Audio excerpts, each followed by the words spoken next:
이야기. 많은 사람들은 김재규가 박정희를 시해했다 이렇게 알고 있는데 김재규가 왜 박정희에게 총을 쐈는지 그것에 대한 새로운 가설 그리고 그 근거를 오늘 좀 말씀을 드리려고 하는데요.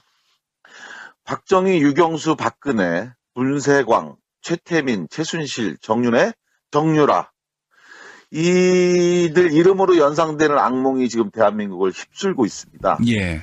그리고 이러한 이름으로 지금 대한민국에서 정의와 도덕, 상식이라고 하는 단어가 비웃음거리로 이제 전락하고 있는 실정인데요. 예.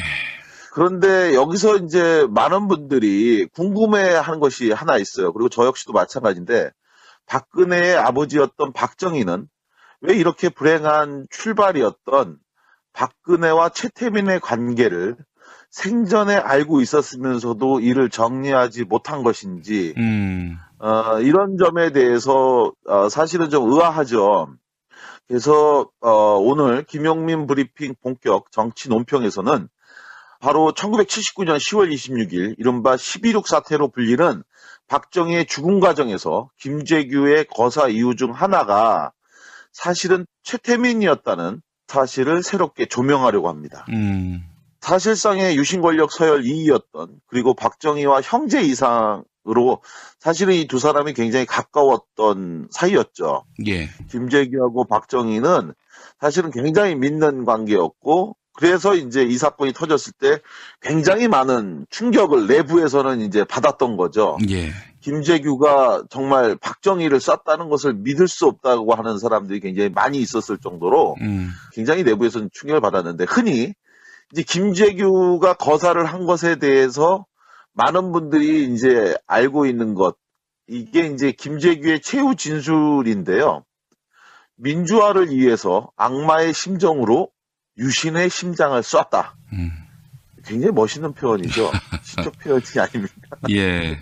그렇게 알려져 있는 바로 이 김재규의 거사 이유 중에 사실은 또 하나의 이유를 당시 김재규는 자신을 변호했던 강신옥 변호사에게 말했다고 합니다. 그것은 바로 중앙정보부장인 김재규가 이 생전에 최태민의 비리를 박정희에게 직보했는데 이 보고를 받은 박정희가 예.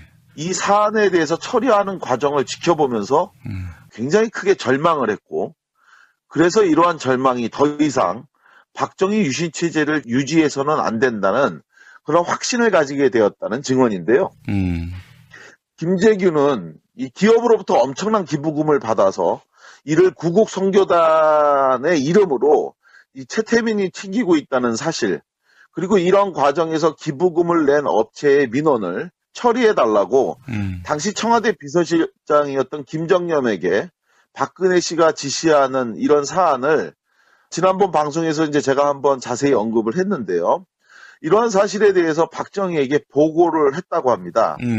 김재규가 이러한 사실을 처음 보고한 게 1978년도의 일인데요. 예. 그런데 이러한 보고를 받았던 박정희가 처리했던 절차는 이전과 다른, 그러니까 통상적인 절차와는 다르게 했기 때문에 이러한 방법을 접하면서 김재규가 매우 모욕적으로 느꼈다고 하는 건데요.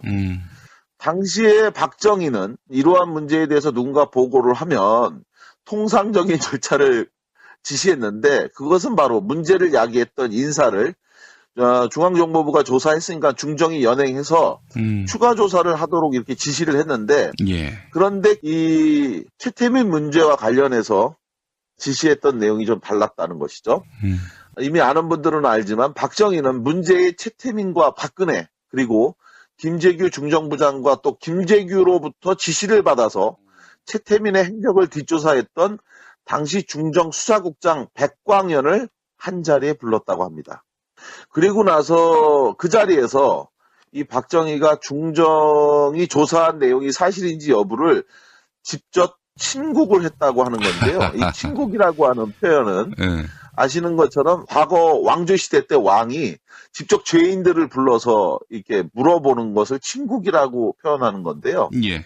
그런데 이제 이 자리에서 김재규하고 최태민을 조사했던 중정수사국장 백광현 입장에서는 그야말로 상상할 수도 없는 모욕을 당하게 되는데 예. 그게 바로 이거입니다. 당시 일개 목사에 불과했던, 뭐 실제로 목사도 아니죠. 조사 결과 어느 교단으로부터도 안수를 받은 사실도 없는 사이비 목사에 불과했던 이 최태민과 더구나 이 국정에 무슨 권한을 부여받은 사실도 없는 그저 대통령의 큰딸과 가깝다는 이유 외에는 아무것도 없는 이러한 그 최태민을 대한민국 중정부장과 동격으로 자리에 앉게 한 후에 그리고 나서 대통령이 누구 말이 옳은지를 확인하는 절차를 거친 거니까 예. 이건 중정부장인 김재규로서는 엄청난 치욕이 아닐 수 없는 거죠. 그리고 중정에 있는 그 사람들 입장에서도 자기네들의 정말 보스인 중정부장이 최태민하고 같이 앉아서 누구 말이 사실인지를 확인하고 따지는 그런 대접을 받은 것에 대해서 이건 중정부장인 김재규로서는 정말 영이 서지 않는 모욕을 당한 건데 그러니까 이 과정에서 김재규가 갖게 된 이런 치욕감은 굉장히 컸던 거고요. 예. 그런 상황에서 최태민과 박근혜의 사이가 처음 세상에 알려진 때 이게 언제였냐면요. 내부 권력기관, 그러니까 청와대와 재계 등 이런 권력 주변부의 인사들에게는 이미 비밀 아닌 비밀로 알려져 있는 사실이었지만 예. 이것이 이제 세상에 처음 알려진 건 1979년 바로 11.6 사태 이후였다고 합니다. 아, 예, 예. 이 전까지는 이제 알려지지 않았다가 이것이 알려지게 된 계기는 바로 김재규가 박정희를 쏘고 난 이후에 이어진 수사 과정과 재판 절차를 거쳐서 김재규가 그동안 있었던 일을 발설하면서 알려지게 된 건데요. 그때 당시 김재규가 주장했던 요지는 이런 겁니다. 자기가 처음 이 사실을 알게 된 최태민의 비행 사실을 감지한 것은 1978년의 무렵이었는데 이때 당시에 최태민이 구국 여성 봉사단, 그러니까 이것이 처음에는 구국 선교단이었는데 이후 명칭을 바꿔서 이때쯤에는 구국 여성 봉사단이었다고 합니다. 예. 이 구국 여성 봉사단이라는 조직을 통해서 재벌로부터 수십억 원의 기업 돈을 받고 있고 예. 또 정말 여러 여자들, 이거 과거 예전에 우리 김 PD님께서도 한번 방송에서 상세하게 이 내용을 밝혔었죠. 드라마로도 만들었죠, 그때. 그래서 저기 1화 제목이 성기불발기였습니다. 그 내용에 대해서 방송 듣는 분들 한번 찾아 들어보시면 좋을 것 같은데, 제가 어저께 그 어느 강연 자리에 가갖고, 나름대로 이제 그 이런 분야에 관심이 많다는 분들을 한 30여 분과 같이 강연하면서 이야기를 했는데, 그때 그분들이 얘기하시는 것 중에 저는 이 내용을 상당히 많이 안 해주신 줄 알았는데, 여전히 과반 이상의 분들이 이 보고서를 한 번도 보시지 못했다고 하더라고요. 그래서 제가 다음 기회에 한번 이 내용을 또 한번 이야기하고 싶은데, 여하간 이렇게 여성들에 대해서 성적으로 놀락하는 엄청난 파렴치한 행동들이 담긴 그런 사실들이 이제 김재규 중정부장에게 첩보로 들어왔다는 겁니다. 예. 그런데 당시에 이제 이 수십억 원의 재벌 기업 돈, 이거를, 오늘 기준으로 보면, 이게 바로 이제 수백억 원에 달하는 엄청난 돈이잖아요. 예. 바로 지금 오늘날 문제가 되고 있는 최순실의 미르재단이니 K스포츠에 정경련이 기부했다는 800억 원.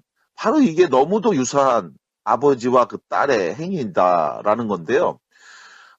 사실 이제 김재규가 이처럼 나서기 전에도 이미 최태민과 박근혜와 관련된 비행 보고는 여러 차례 박정희에게 직보되었다고 하는데, 그런데 박정희는 이걸 내내 무시했다는 겁니다. 그래서 이제 더 이상 지켜볼 수 없는 상황에 처하게 되니까 중정부장인 김재규가 직접 나선 것인데, 그런데 안타깝게도 이 김재규가 직접 나섰음에도 불구하고 말씀드렸던 것처럼 박정희는 이 문제를 처리하는 방식에 대해서 태도를 바꾸지 않았다. 이전 같으면 당연히 이제 연행해서 조사라고 이렇게 지시를 했을 텐데 그것이 아니라 오히려 그 자리에 중정부장을 불러서 대질 조사하는 방식으로 일을 처리했는데, 그런데 이 과정에서 이렇게 박정희가 일을 처리하게 된 결정적인 이유 중에 하나가 바로 큰딸 박근혜의 눈물이 결정적 사유가 되었다라는 겁니다. 박정희가 친국을 버리면서 이 최태민의 비위 사실에 대해서 확인을 하니까 이 자리에서 박근혜는 울기 시작했다고 그래요. 그러면서 절대 그러한 일이 없다. 최태민이 억울한 모함을 받는다라고 하면서 강하게 억울함을 주장을 했고 그러한 딸의 눈물을 보면서 이 박정희가 그 자리에서 결정을 하지 못하고 이것에 대해서 검찰에 재수사를 하라고 지시하는 걸로 자리를 마무리했다. 그러니까 중정의 보고를 믿을 수 없었다는 건데요.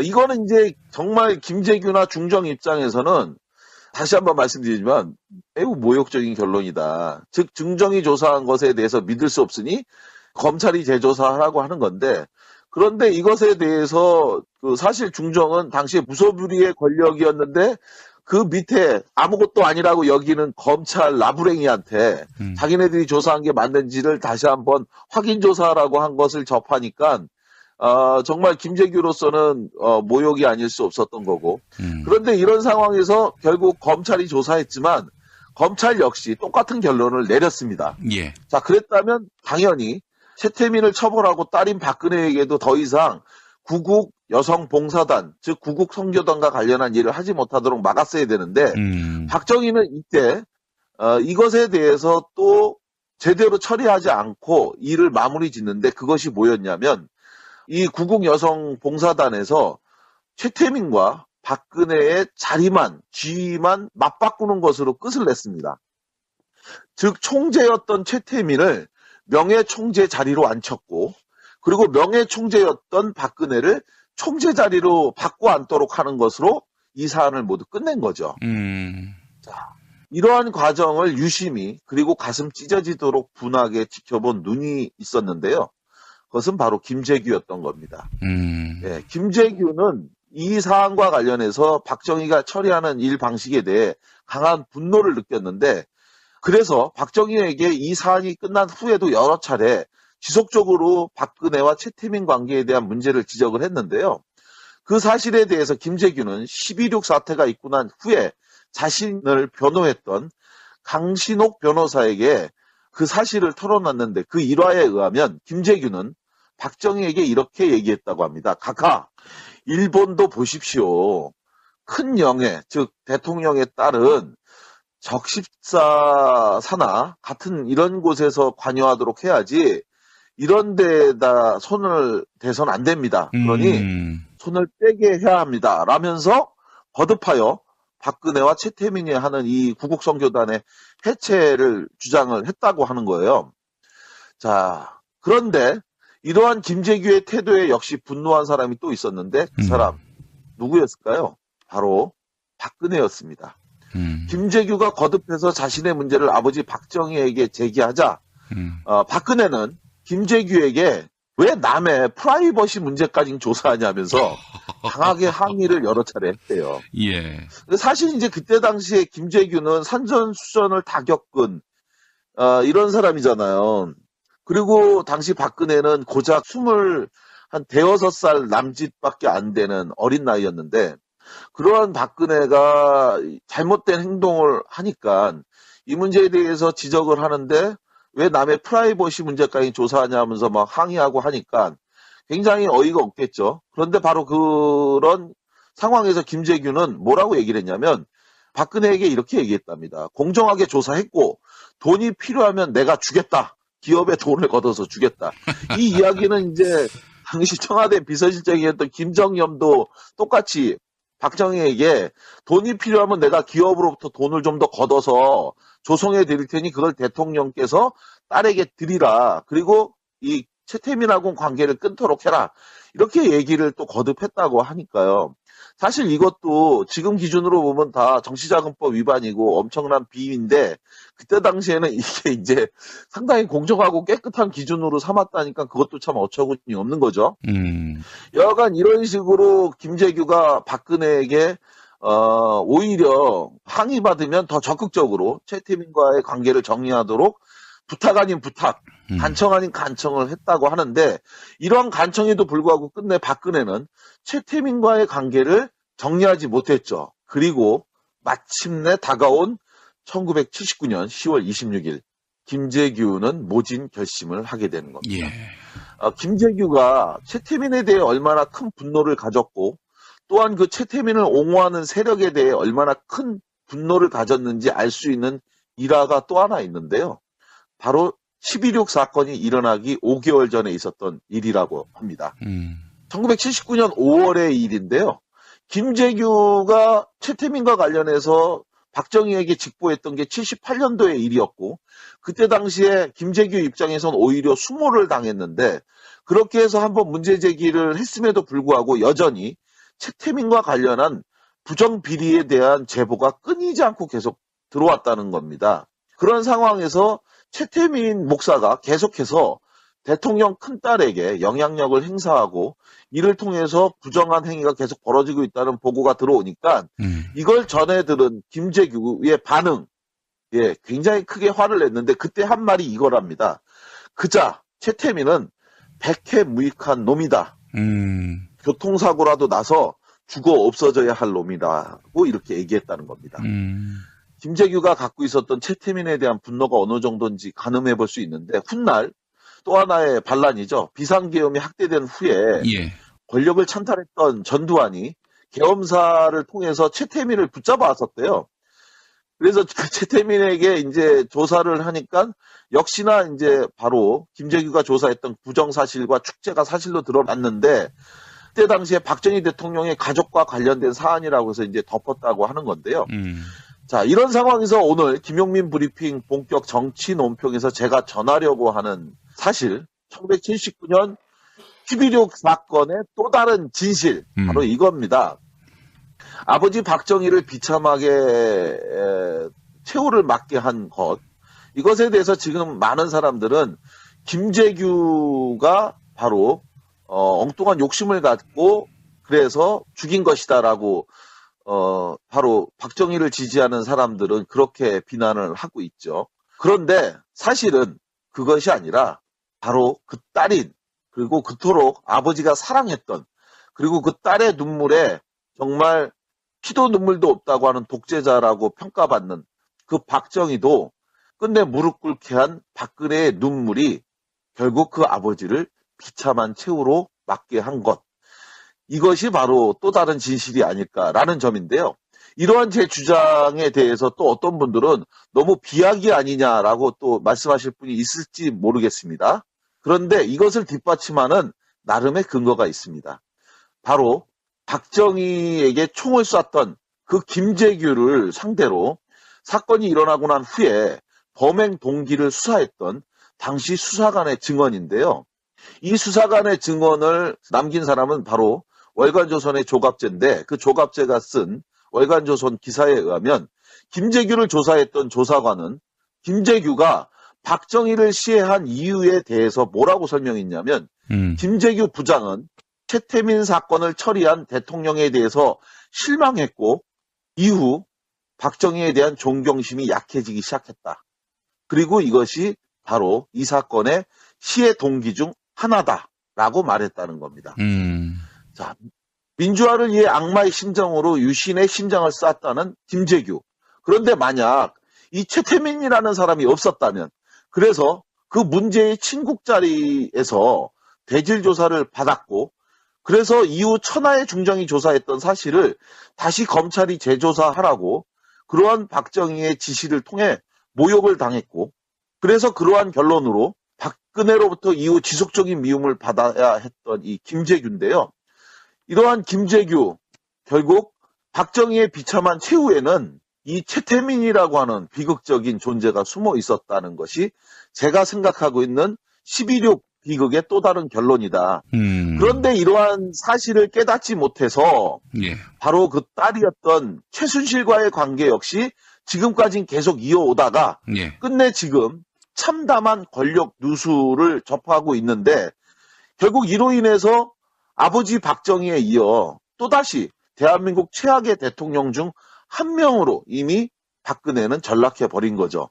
그런데도 여전히 이 최순실을 버리지 못한 채 어둠 속을 헤매고 있는 현실을 보면 안타까움을 금할 수 없는데요. 지금이라도 이 진실을 밝히는 것이 박근혜가 국민에게 줄 수 있는 마지막 도리가 아닐까 싶습니다. 오늘 김용민 브리핑 본격 정치 논평 여기까지입니다. 예. 고맙습니다. 고성만 반장님, 예. 최태민하고 박근혜가 남녀 관계가 있었을까요? 그것에 대해서는 지금도 많은 설왕설래가 있죠. 예. 아까 전에 우리 김용민 PD님께서 말씀하신 것처럼 발기불능에 대한 이야기. 사실 여러 사람들의 이야기 중에서는 그런 얘기도 또 있어요. 선우연이라고 하는 사람의 비망록에 뭐 그런 얘기가 있다고 하는데 친국 자리에서 사실은 최태민에 대한 발기 여부를 조사했다라고 하는 설도 있잖아요. 아, 베껴놓고? 예, 베껴놓고 여러 가지 논란이 있으니까 발기가 되는지 이것을 한번 시험했는데 다행히 그 자리에서 발기가 되지 않아서 그래서 목숨이 살았다라고 하는 이야기도 또 다른 설 중에 하나로 또 떠는 걸로. 아니, 어떤 방법을 동원해야 그 발기가 되는지 안 되는지 그 무서운 자리에서 되겠습니까? 그냥. 그래서 저도 그 얘기를 듣고 예. 이런 이야기 혹시 들으신 적 있지 않나요? 처음 듣습니다, 오늘. 아, 그래요? 예. 그 자리에서 다행히 발기가 되지 않아서 그래서 최태민이 죽지 않고 살았다 그러는데 제가 그 얘기 들으면서 똑같이 그 생각을 했거든요. 아니, 그 무서운 자리에서 그 남성의 그 성 기능에 대해서 잘 이해를 못하는 게 아닌가. 그 자리에서 완전히 쪼그라붙었지 어떻게. 네. 겁도 없이 대가리를 들 수 있겠나. 이런 생각이 드는 거죠. 그러니까 이제 그 자리에서 자네 한번 발기해봐 이런다고 발기가 될 수 있는 건 아니잖아요. 예. 그 앞서서 선우연 씨 얘기를 했는데 그분이 공보비서관을 지낸 분 아닙니까? 예, 맞습니다. 청와대 공보비서관으로 있으면서 그러면서 자기의 실제 업무하고는 상관없는 일인데도 불구하고 박근혜의 그 구국 여성 봉사단, 구국 선교단을 돕는 일을 하고 있어서 그래서 그 내막을 정확히 잘 알고 있었던 거죠. 그래서 다음 시간에는 이 선우연 씨와 관련한 이야기를 제가 전해드리도록 하겠습니다. 기대가 됩니다. 아니 실제로 2005년 11월에 그 월간조선 인터뷰를 보니까 선우연 씨가 이런 증언을 하더군요. 박정희 대통령이 1977년 9월 12일 최태민을 거세하라. 이 거세하라는 의미가 중의적인 의미의 거세하라가 아니라 쉽게 얘기해서 자질을 잘라내라 이런 얘기 아닙니까? 그러니까 예. 그것에 대해서 정말 많은 논란이. 이 국어사전으로 보면 짐승의 생식기를 잘라낸다라는 그런 의미죠. 거세. 예.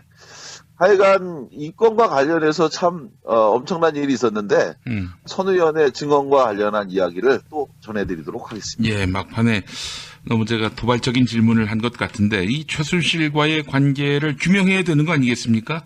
이 최태민과의 관계도 분명히 우리가 짚어볼 필요가 있기 때문에 국기를 바로 세우는 차원에서 제가 이 부분을 여쭤본 겁니다. 다음 주에 선우연 씨의 증언과 관련해서 의미 있는 또 추적을 해주실 텐데 다음 주 기대하겠습니다. 네, 다음 주에 뵙겠습니다. 충격을 받았는데 흔히 이제 김재규가 거사를 한 것에 대해서 많은 분들이 이제 알고 있는 것 이게 이제 김재규의 최후 진술인데요.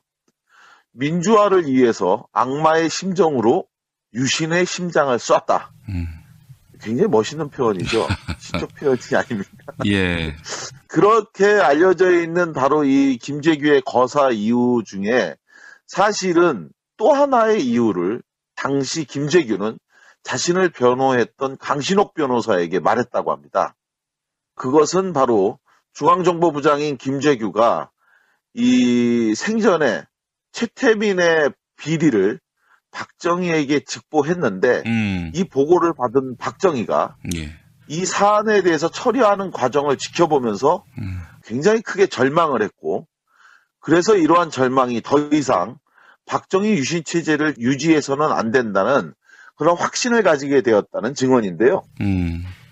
김재규는 이 기업으로부터 엄청난 기부금을 받아서 이를 구국 선교단의 이름으로 이 최태민이 챙기고 있다는 사실 그리고 이런 과정에서 기부금을 낸 업체의 민원을 처리해달라고 당시 청와대 비서실장이었던 김정념에게 박근혜 씨가 지시하는 이런 사안을 지난번 방송에서 이제 제가 한번 자세히 언급을 했는데요. 이러한 사실에 대해서 박정희에게 보고를 했다고 합니다. 김재규가 이러한 사실을 처음 보고한 게 1978년도의 일인데요. 예. 그런데 이러한 보고를 받았던 박정희가 처리했던 절차는 이전과 다른, 그러니까 통상적인 절차와는 다르게 했기 때문에 이러한 방법을 접하면서, 그리고 나서 대통령이 누구 말이 옳은지를 확인하는 절차를 거친 거니까 예. 이건 중정부장인 김재규로서는 엄청난 치욕이 아닐 수 없는 거죠.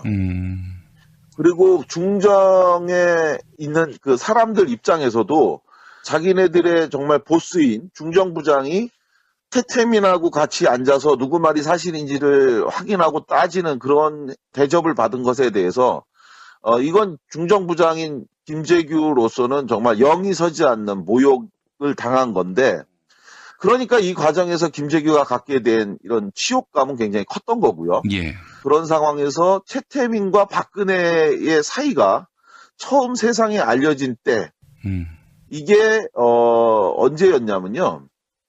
내부 권력기관, 그러니까 청와대와 재계 등 이런 권력 주변부의 인사들에게는 이미 비밀 아닌 비밀로 알려져 있는 사실이었지만, 예. 이것이 이제 세상에 처음 알려진 건 1979년 바로 11.6 사태 이후였다고 합니다. 아, 예, 예. 이 전까지는 이제 알려지지 않았다가 이것이 알려지게 된 계기는 바로 김재규가 박정희를 쏘고 난 이후에 이어진 수사 과정과 재판 절차를 거쳐서 김재규가 그동안 있었던 일을 발설하면서 알려지게 된 건데요. 그때 당시 김재규가 주장했던 요지는 이런 겁니다.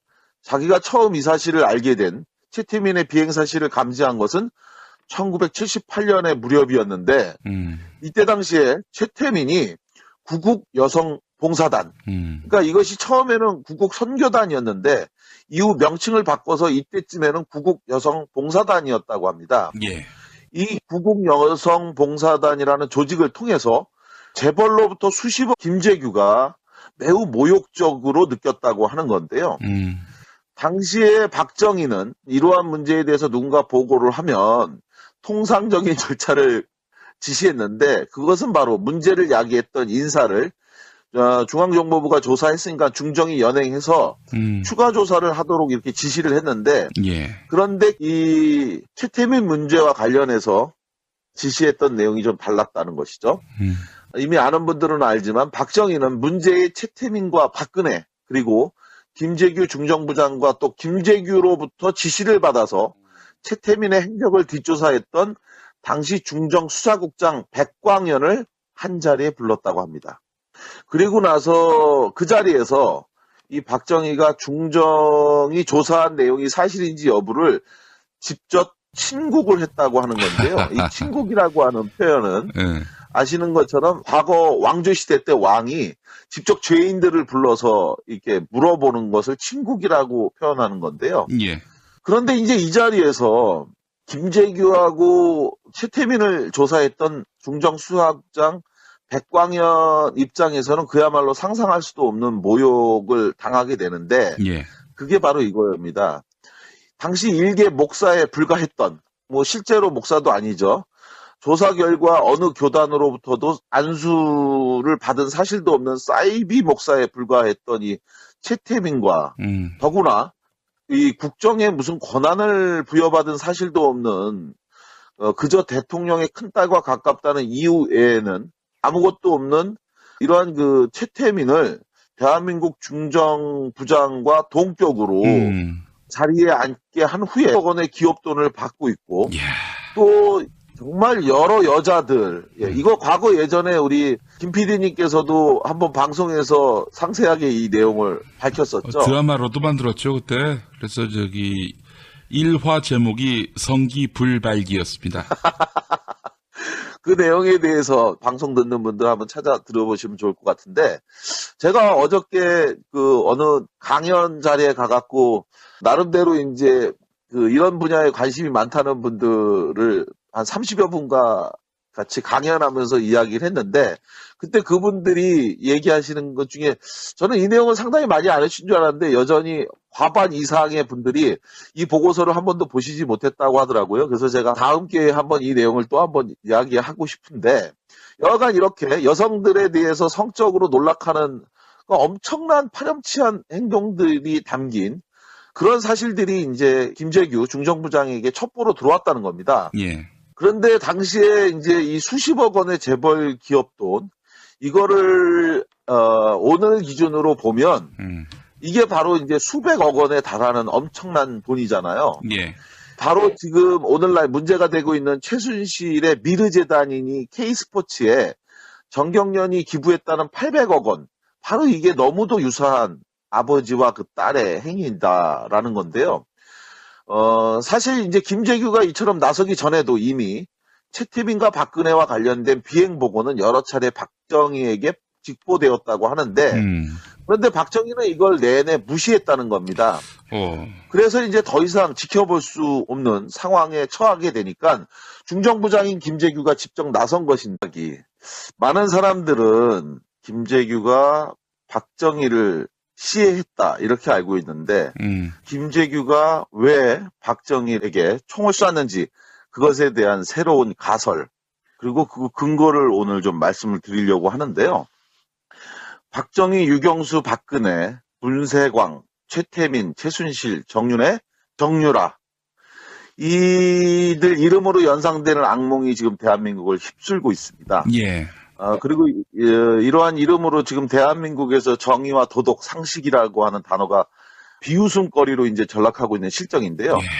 그런데 여기서 이제 많은 분들이 궁금해하는 것이 하나 있어요. 그리고 저 역시도 마찬가지인데 박근혜의 아버지였던 박정희는 왜 이렇게 불행한 출발이었던 박근혜와 최태민의 관계를 생전에 알고 있었으면서도 이를 정리하지 못한 것인지 이런 점에 대해서 사실은 좀 의아하죠.